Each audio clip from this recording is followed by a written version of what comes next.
real ultimate meaning in life. So if I don't believe in God, but I live a good life, I'm kind, I'm generous, I'm very moral, but I don't believe in God, am I going to hell? If you're an atheist, why are you concerned about hell? Well, I'm just wondering from the perspective of someone who does believe in God. If there are people who don't believe in God, but they're good people, do they go to hell? If you are truly good all the time, 100% of the time,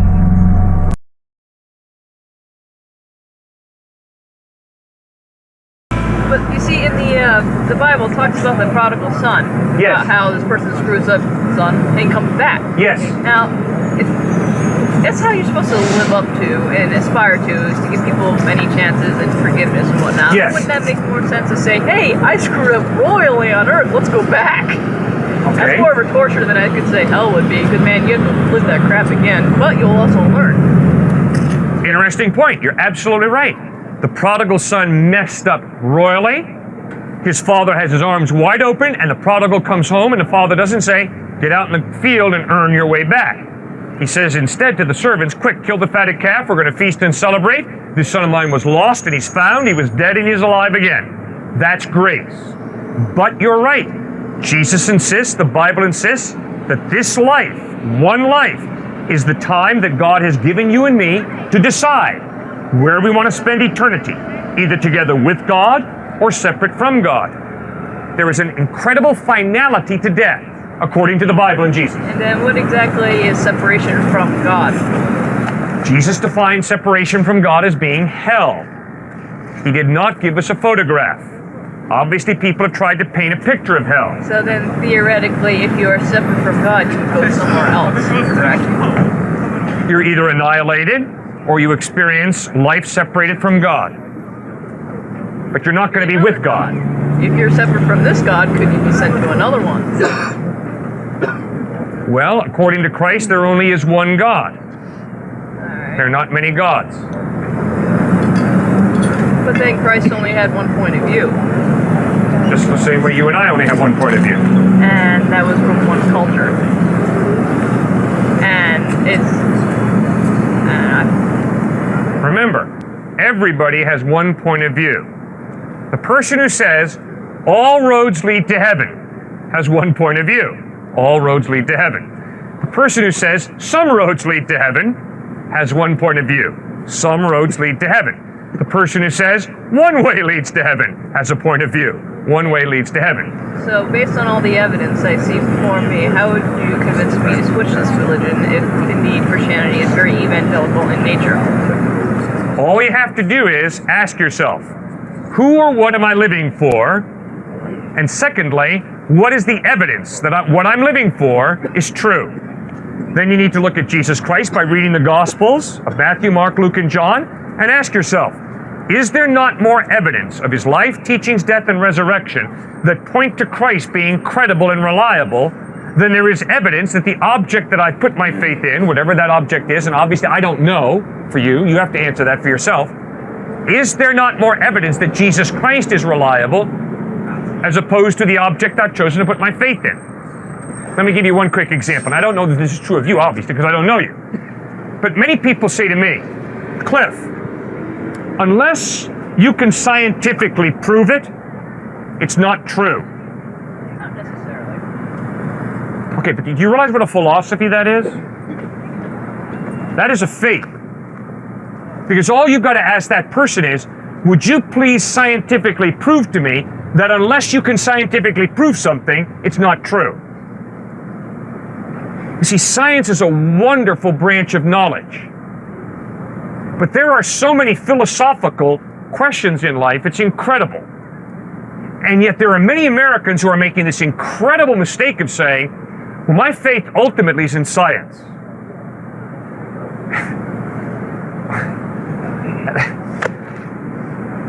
That is so embarrassing. It's scary.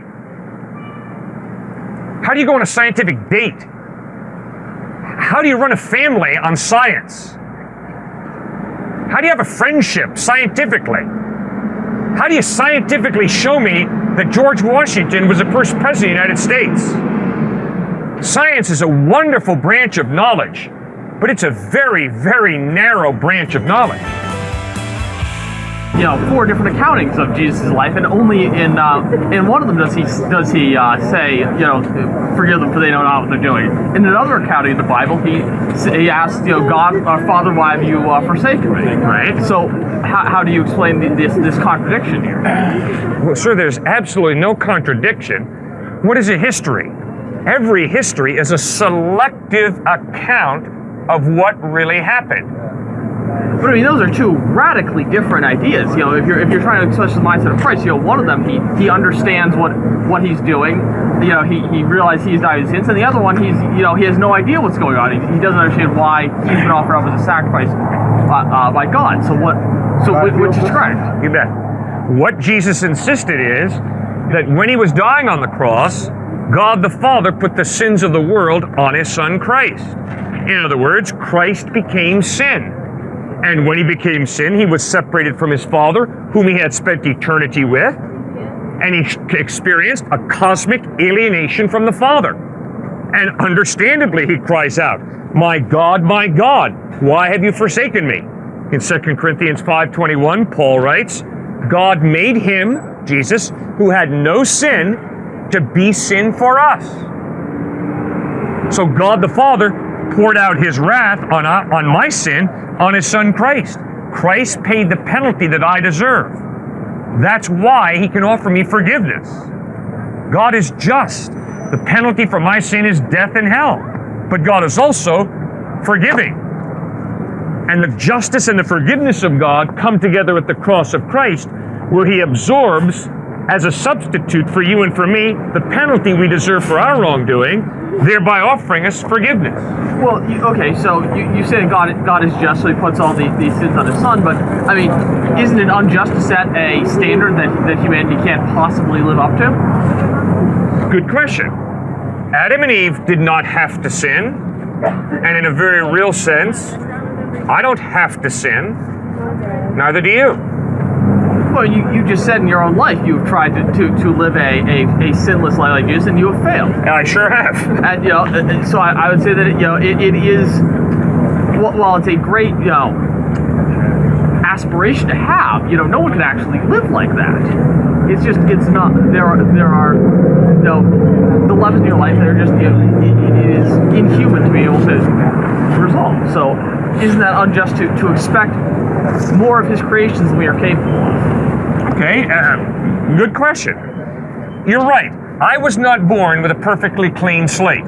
I was born with what Dallas Willard, the philosophy professor at USC, calls a readiness to sin factor. And so are my 3 kids. And if you work with children, you see that readiness to sin factor in little children. All right, so you're right. We're born scarred. Absolutely correct. We're born scarred. So now the question is there a solution? And that's what Jesus Christ offers. Now, even though we're born scarred, don't you and I respect the Mother Teresas, the Gandhis, the Dr. Martin Luther Kings of this world, the Harriet Tubmans?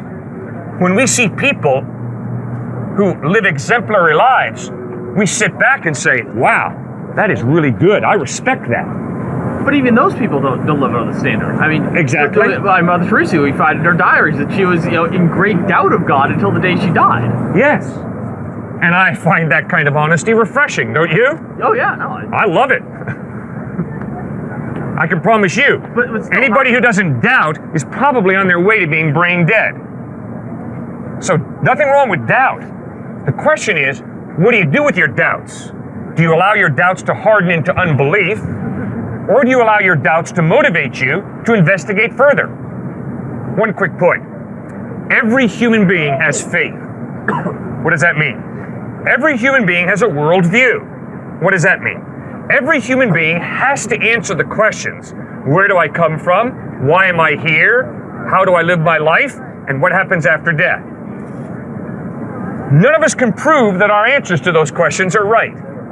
But hopefully we have evidence that the way we answer those questions is right. See, so the question is not, why do you believe nothing? Nobody believes nothing, because life forces us to put together a worldview. And it was fascinating. Yesterday and last week, a UConn student just couldn't grasp what I was saying. This UConn student was insisting, I'm agnostic. I do not know anything about these questions. I said, really? You're lying to yourself and to me.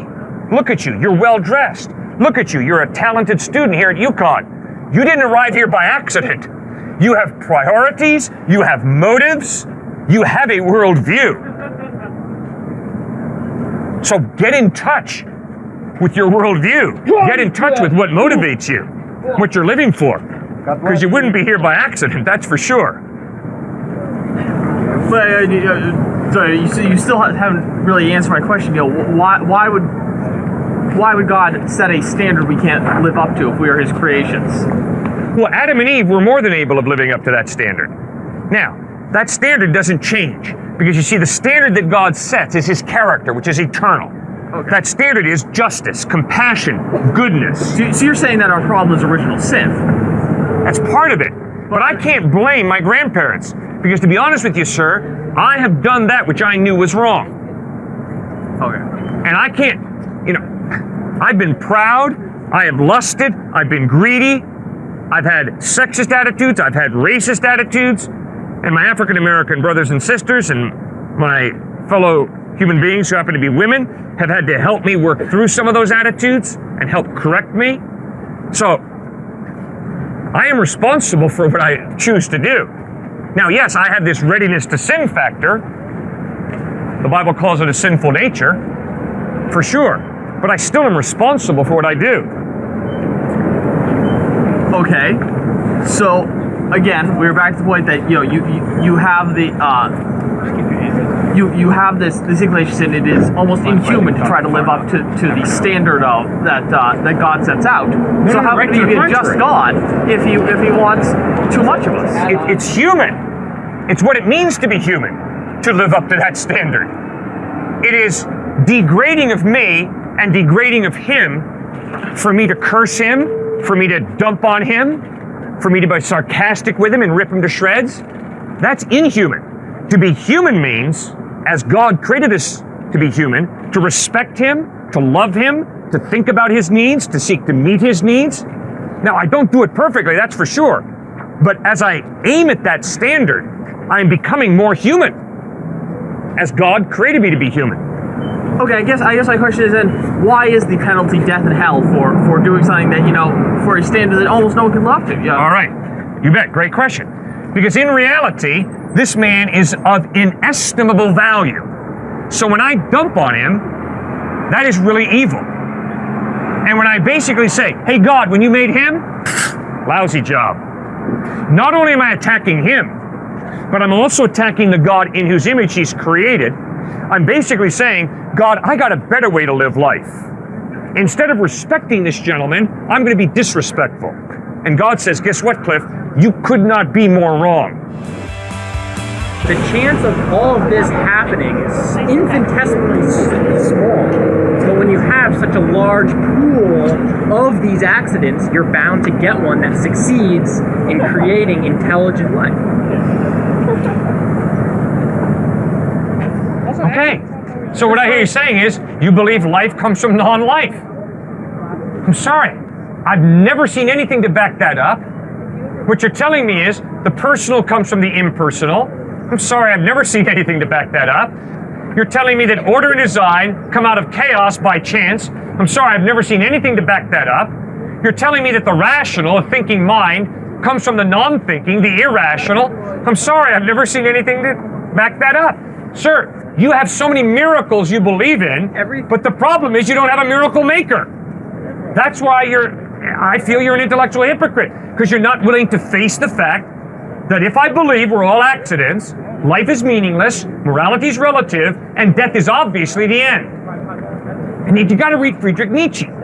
He pours scorn on you guys. By saying that, though, you're saying that all these things that we can't understand, all these things, all these accidents, all the creation of life from non-life, all these things that we can't understand that science has not yet to explain, the only way we could possibly witness something like this happen is because there must be a God. Sir, it is impossible for science to explain the meaning of life.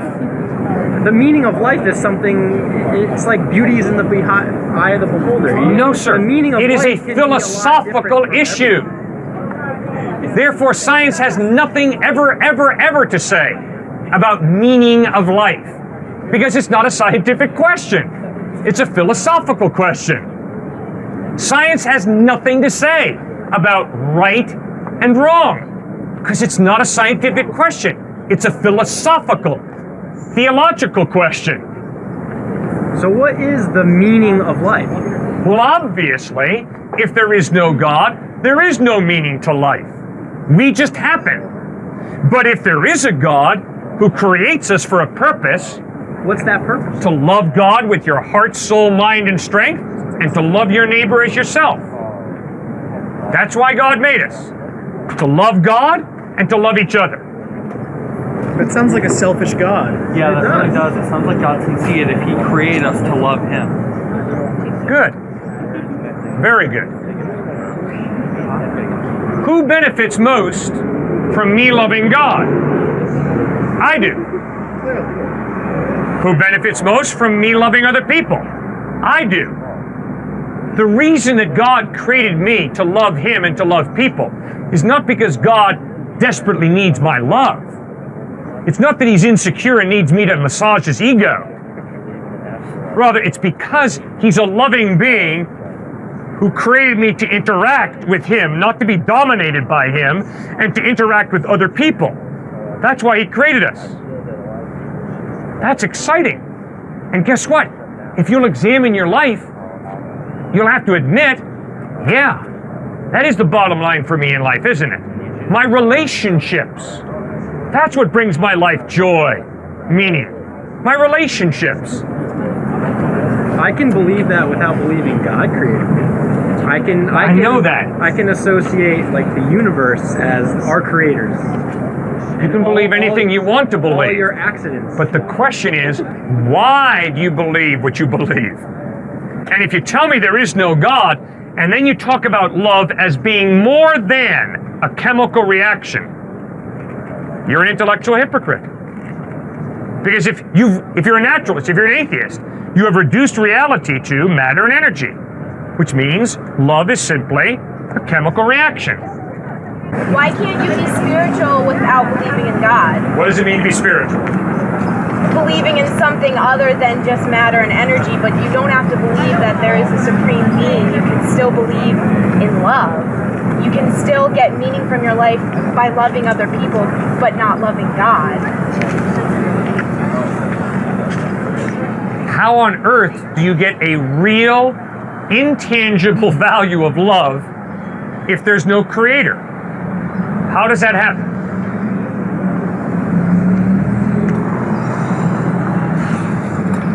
It's impossible, man. Because if there is no God, reality is matter and energy.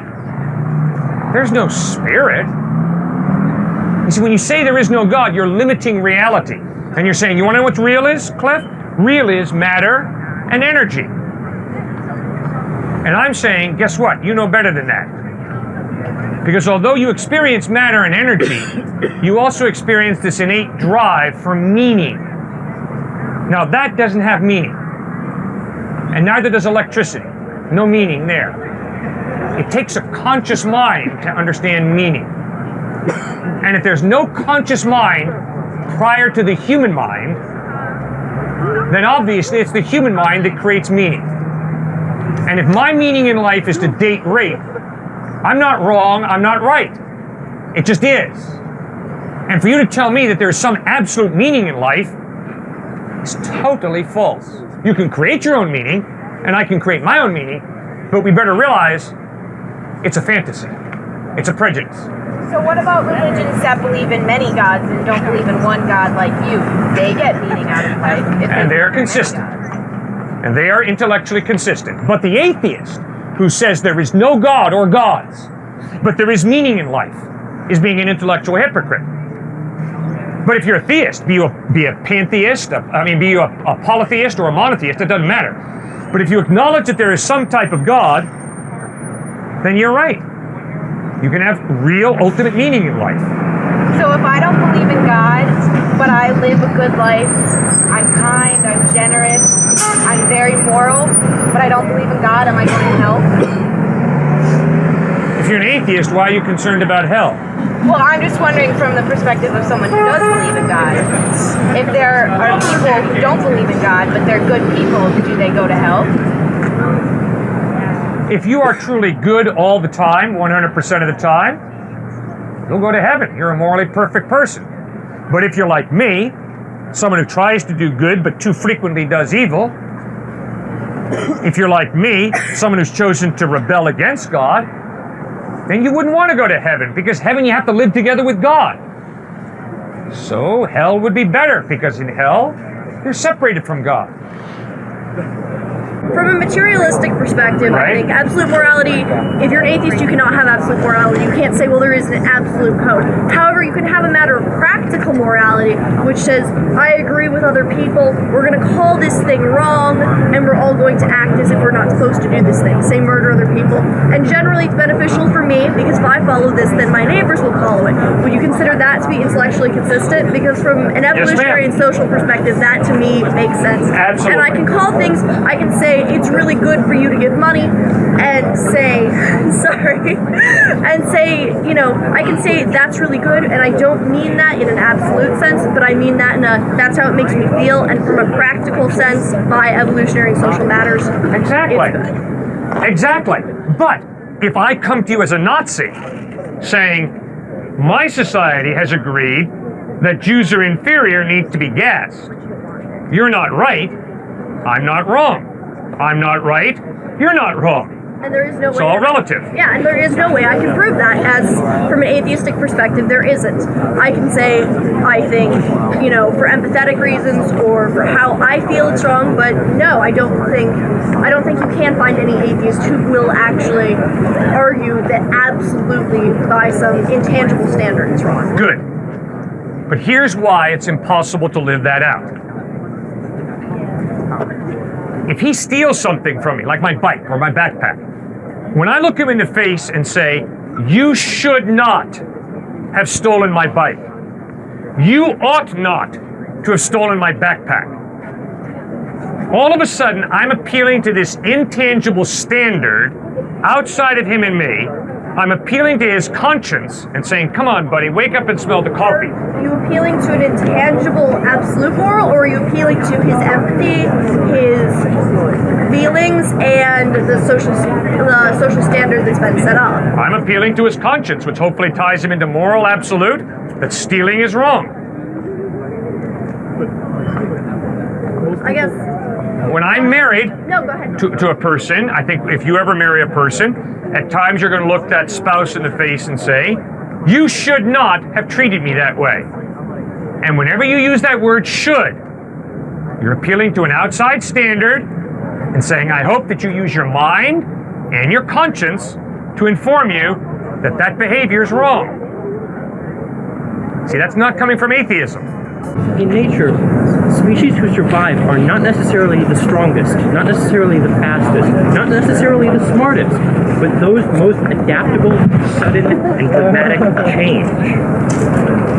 And if you highly specify, you lose that ability. And it's because we have such a diverse gene pool that random mutation can happen, even in handicapped people, mentally handicapped, physically handicapped, which is why these people are important to the gene pool.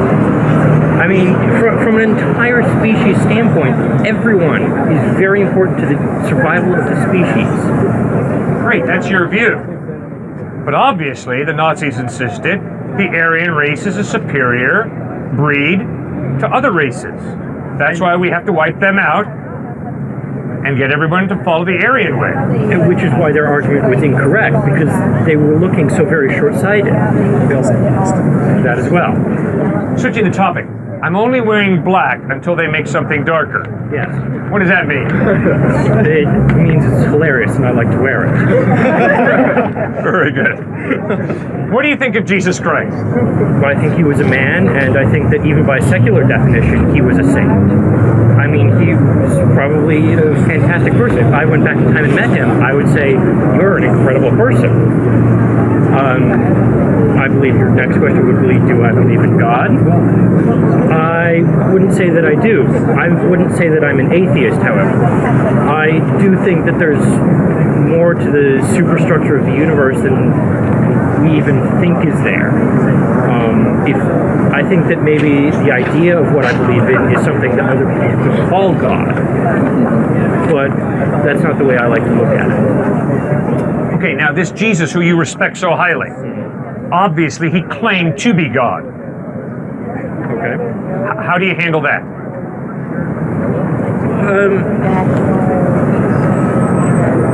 I believe that the idea of God, if you want to define it as God, I like to think of it as a more abstract idea and say that yes, this sort of idea is there. And I think it's a part of all of us. And someone so saintly as Jesus could rightly say that he is God. And, you know, I mean, it's sort of like the proof is in the pudding sort of thing, that he was such a good person. And, you know, I mean, he just wanted to teach people to be good to other people and to teach them how to live a meaningful life and things like this. That, you know, it's there in all of us, and it's just a matter of bringing it to the surface. Okay, but the problem is that he repeated the Shema of Israel. Hear, O Israel, the Lord our God is one. Love the Lord your God with all your heart, soul, mind, and strength. Love your neighbor as yourself. So he was a strict monotheist, one God. And then he goes ahead and claims uniquely to be God in human form. I mean, isn't he a candidate for a mental hospital at that point? In today's society, most people would likely look at him that way, yes, but I don't think that, I mean, he wasn't hurting people. He wasn't, you know, he wasn't advocating slaughter of millions. That's for sure. He was just going around. He was living with the impoverished. He was living with, you know, prostitutes, and you know, he was with them, and he was showing them there's something better for you. Good. Exactly. But my problem with what he says then is, he says, if you believe in me, you're going to heaven. If you reject me, you're going to hell. I mean, if you have a professor here at UConn who teaches good teachings all semester long, then, lacking the persuasive skill to motivate you to study for his exam, he threatens you with expulsion from UConn if you get below a 90. I would not call the dude a good teacher.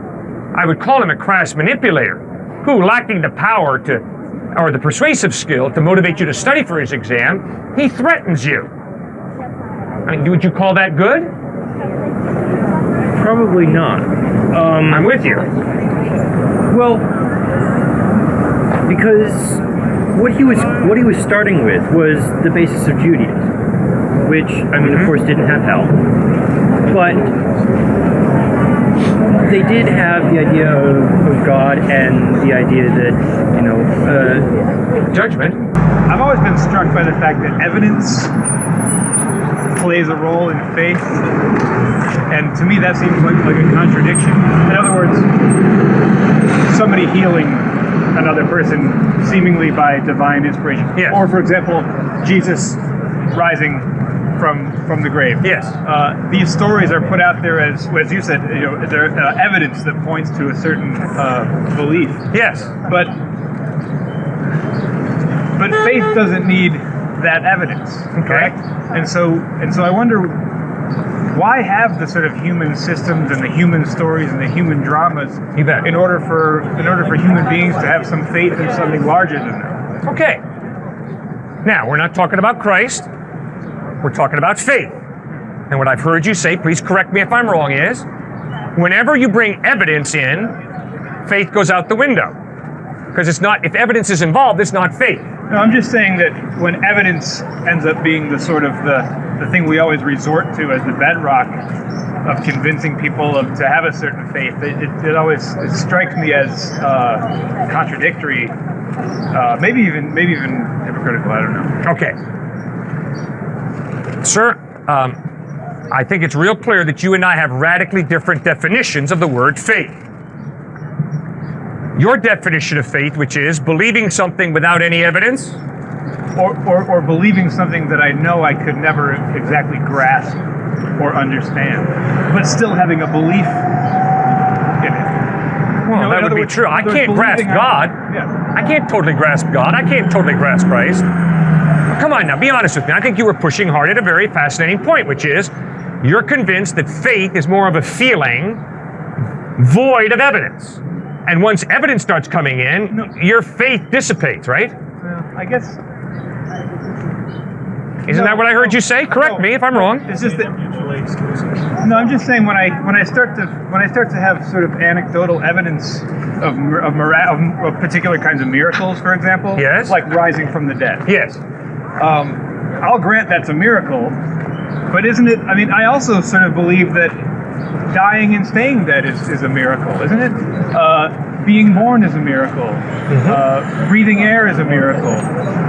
So in other words, there's kind of like this hierarchy of miracles that religions seem to present. And why am I to believe that somebody rising from the dead particularly should spawn a particular narrow view of what God is and how we are to be saved, versus just understanding that I live awash in miracle, and that all these things are sort of beyond my capacity to know, and yet still have a faith that I exist for some larger system and in some larger set of causes or circumstances that are sort of, that will always remain beyond what I know.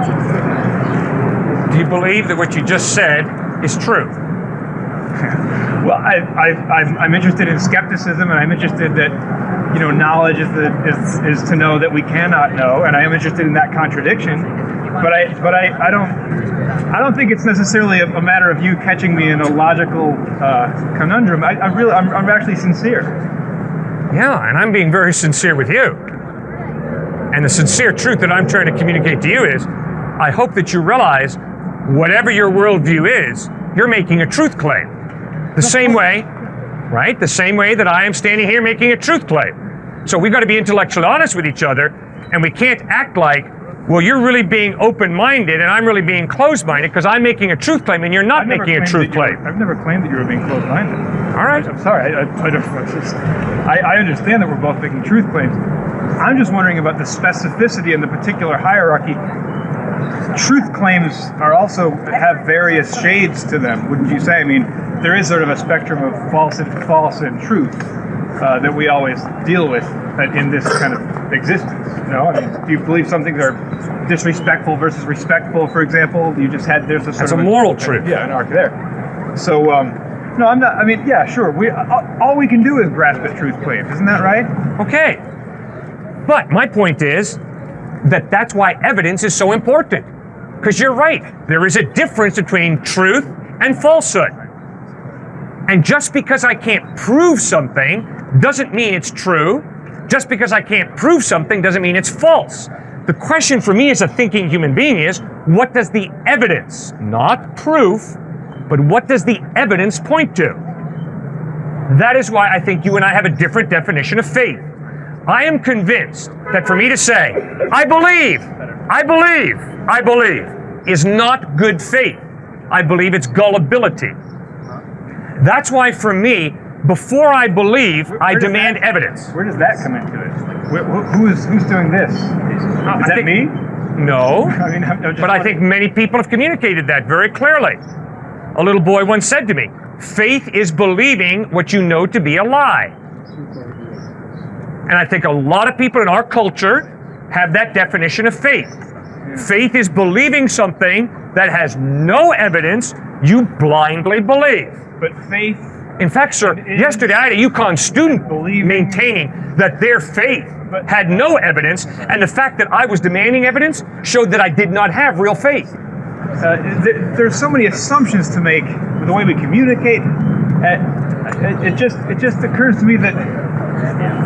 Well, what are you doing right now? To preach. What are you doing right now? I'm thinking.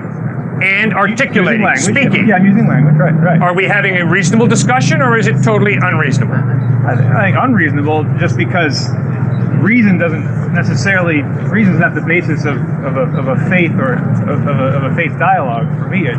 See, that's where we disagree. I am convinced you and I are having a reasonable conversation. I can promise you, sir, as soon as you lapse into the unreasonable, I'm going to turn to somebody else. And I had to do that yesterday, okay? One student started just being highly unreasonable. I said, listen, it's okay. You mean civil or reasonable? Reasonable. I'm talking reason. You start shooting gibberish at me, and I'm going to say, thank you, you have a good day, and I'm going to go to somebody else. You keep being reasonable and speaking language that's coherent and rational, and I'll keep talking with you. So why favor rationality? I mean, isn't like it's the only type of conversation I can have, a reasonable one. Isn't it? I mean, again, it's just a lot of it's exclusive. When you're dealing with such grand things as God and the universe, the exclusivity smacks as it's. I mean, I understand we need to narrow in order to attempt to understand, but at the bottom of that narrow communication, I just feel like there should be a more open understanding. How open? We live in a varied and wild world. Obviously, I agree with you. I do not know everything there is to know about God. What about the tree? How does that figure into a worldview of heaven, hell, saviors, devils, messiahs? You bet. Real simple. I am convinced that tree is really there. That is why I'm not going to try and walk through that tree. I think that would lead to a painful encounter if I tried to walk through the tree. But will you try to save the tree the way you're trying to save others? No, I cannot have an intelligent conversation with that tree about God or Christ. But you could have an irrational conversation with that tree. Well, I don't know how to converse with a tree. Now, if you do, I'd like to see it. Please teach me how to talk to a tree. Again, we're talking... What I'm saying is, I don't understand how to converse with that tree, correct? I also don't understand how to perceive the fullness of God. I don't understand creation where I come from. I don't know the fullness of God. I don't understand why certain people are sort of pegged as messiahs and that we're supposed to follow them and be saved by them.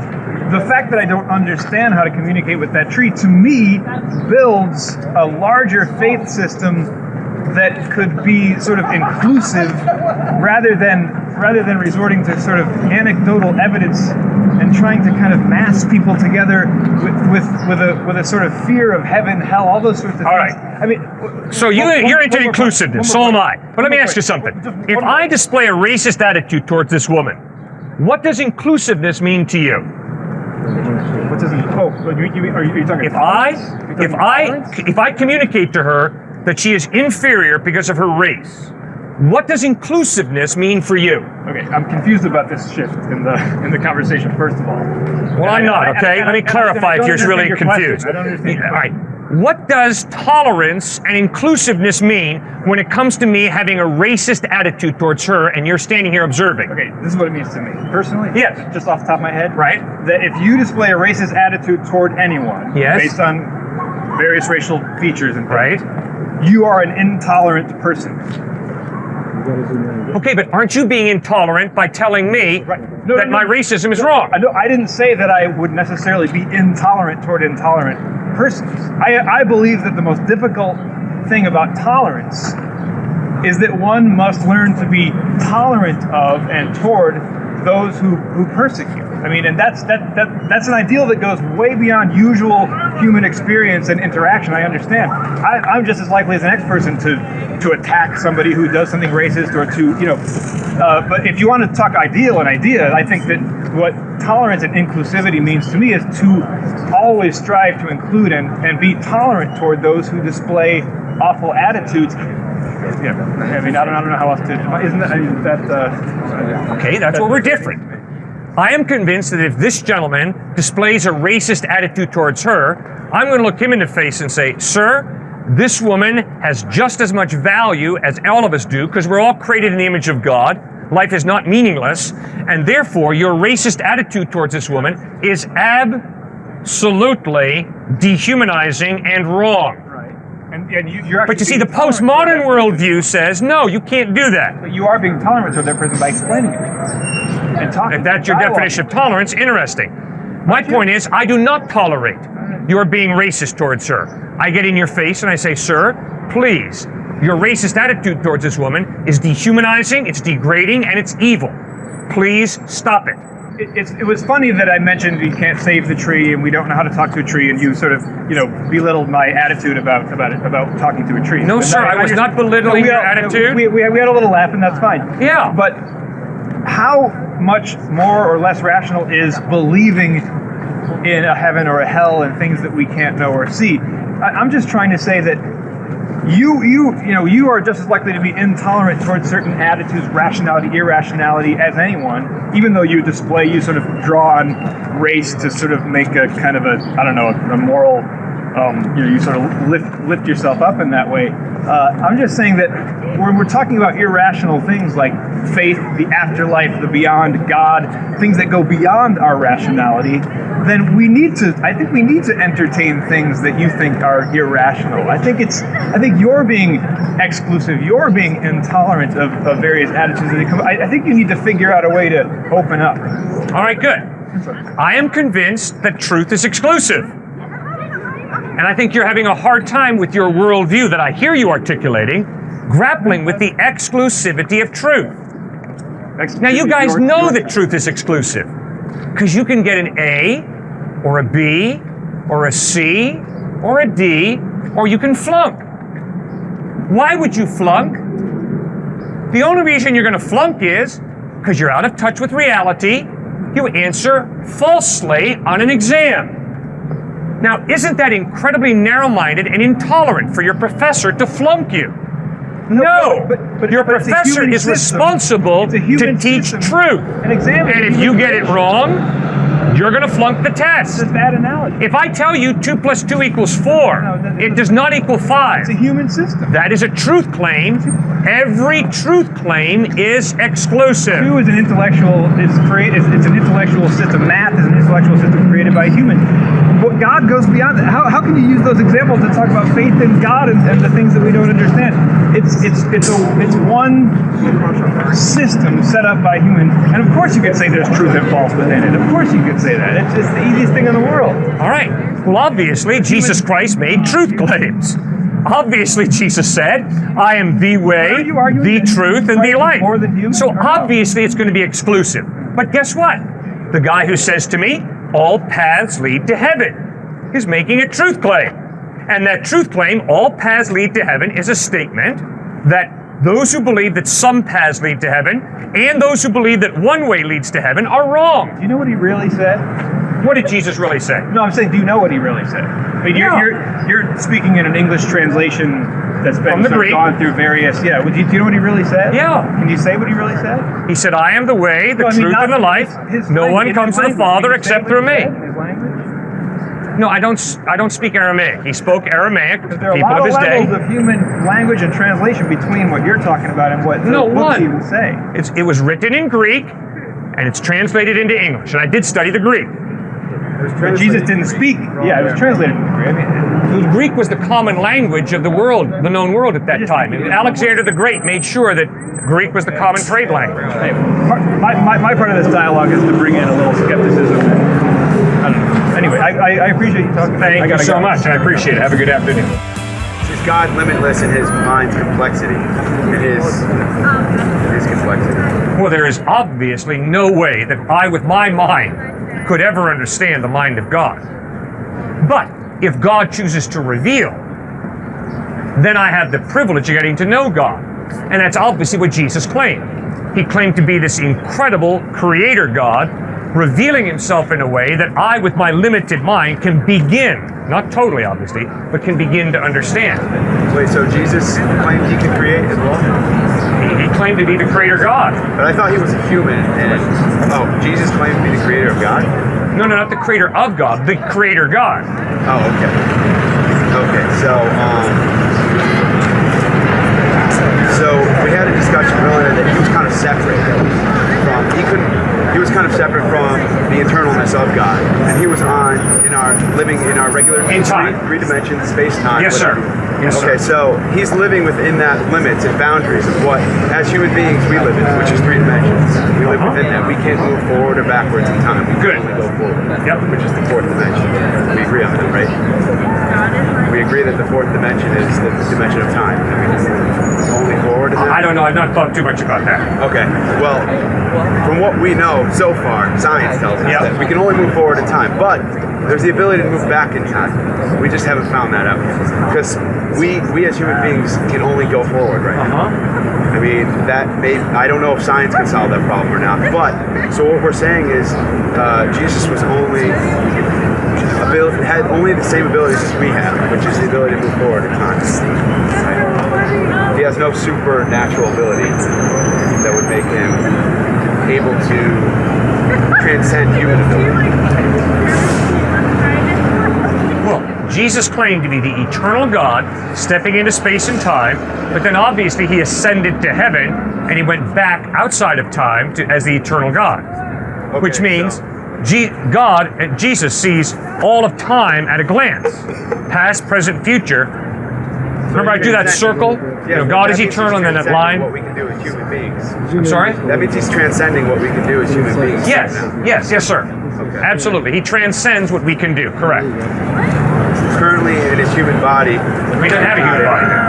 Yeah, well, when he was in his human body, though, Yes. he could transcend time. That's what you're saying. I'll show you later. He could go back in time and go forward in time. Not in his human body. No. But isn't there a lot of miracles in the Bible Yes. where he does things that are unhuman-like? Yes. Do you believe that?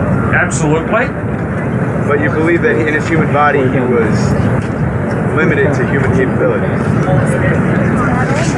He limited himself, but this is part of the mystery of the incarnation.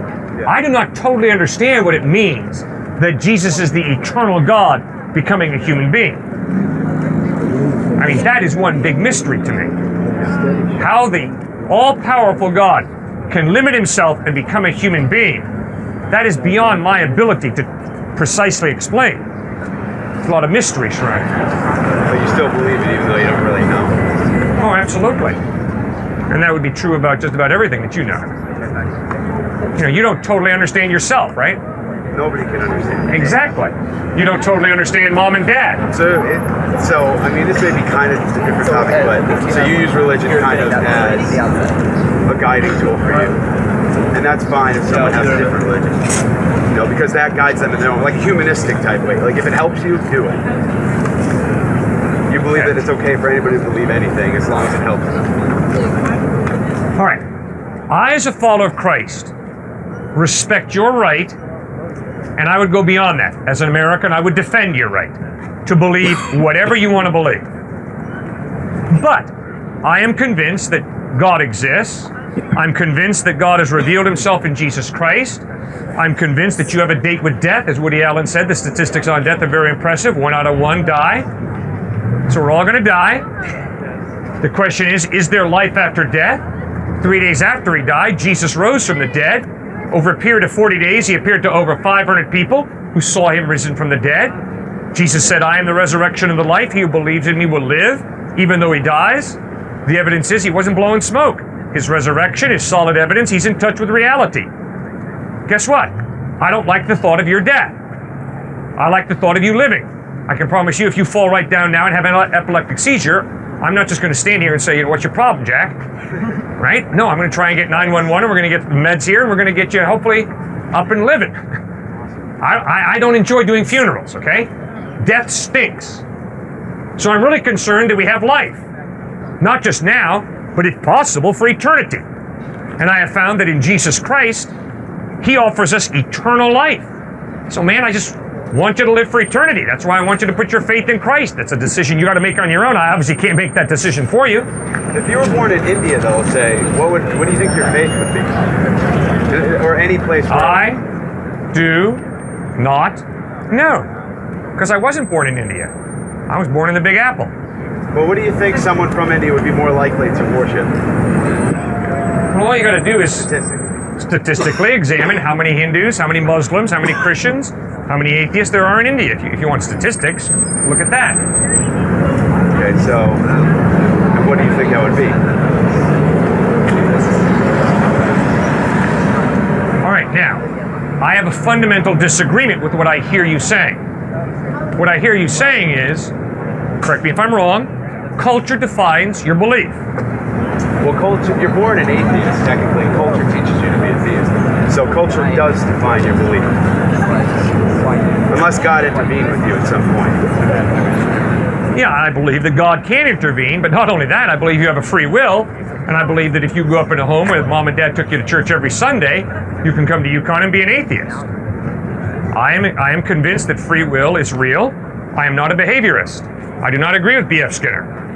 I think that you have a rational mind and a free will, and you can be atheist, you can be agnostic, you could be a Muslim, you could be a Christian. It's up to you. You decide. But do you believe that you're born a Christian, No, I don't think so. So culture teaches us. Teaches us, yes. So Sure. but you think it's a creation of God because God gave culture the knowledge of God, and culture is just passing on the message. Is that kind of what you're saying? No, I believe that God hardwired you and all of us in such a way that we can know that God exists. Yeah, so you said you know because you realized that you ran into a wall saying that if you say you know born, that means you're innately capacitated with the meaning. You're not, when you just contradict yourself because you said you were born a theist, you agree with me? No, what I meant was that when you study anthropology, sir, you notice that all human beings have this innate ability to recognize God exists. So, in a sense, we're all born with a knowledge that God exists. Wait, what's that evidence? Every human being has the ability, the innate ability through evidence of all human beings? No, through evidence of life. Even animals? No, human beings. I don't know about animals. I have a horrible discussion with my golden retriever, so I don't know about animals. All right?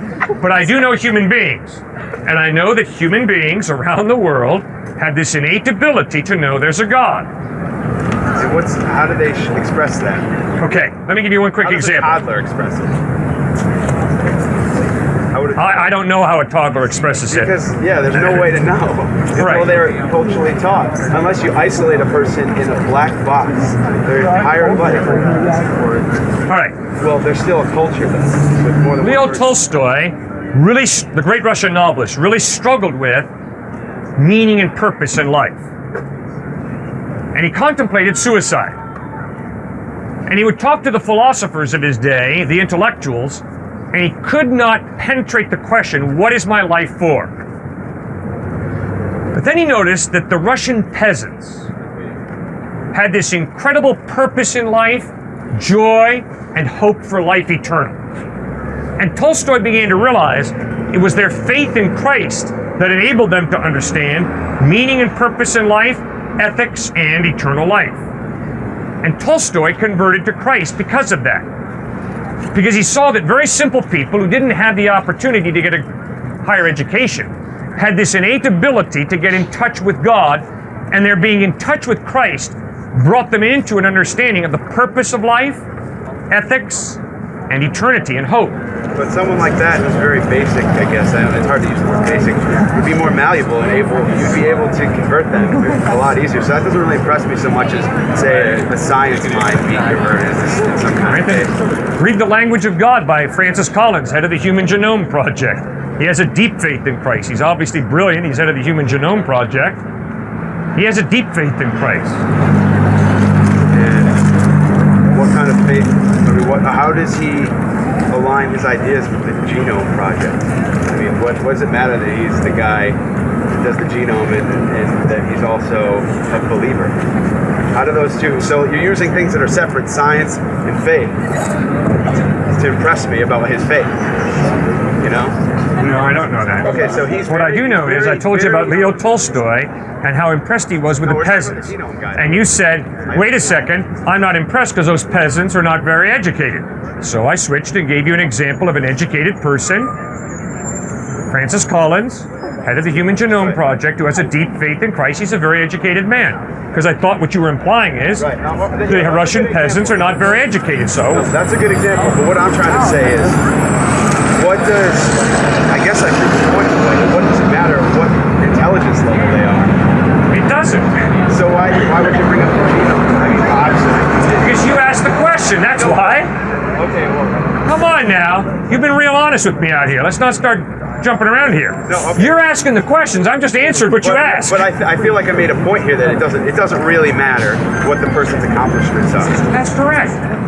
You could have just asked me that up flat up. That's what you wanted to talk about. I didn't. I came about it. Like Okay. It was a watch on the ground that came together by chance. No. What comes out of your mouth is not coming out by chance. You really think it is? I believe that God exists for almost the same reason that I believe that He has a rational mind. I have never seen God. I've never smelled God. I've never touched God. But I have never seen His mind, touched His mind. I've never smelled His brain. The reason I believe He has a brain is because He has dressed Himself in an orderly way. And when I talk with Him, the rational speech that comes out of His mouth convinces me there's got to be a rational mind. In the same way, I cannot prove God, I cannot see God, but the incredible intricate design of the universe points me to the fact that there's got to be an intelligent mind behind it all. But it's intricate to you, but what's the threshold? Where's the spectrum that impresses somebody to the point where they can say it's intricate? Okay, the reason I do not believe anybody who says to me, I don't think we're intricate. The reason I don't believe him is because if you need to have open heart surgery, you're not just going to go to anybody.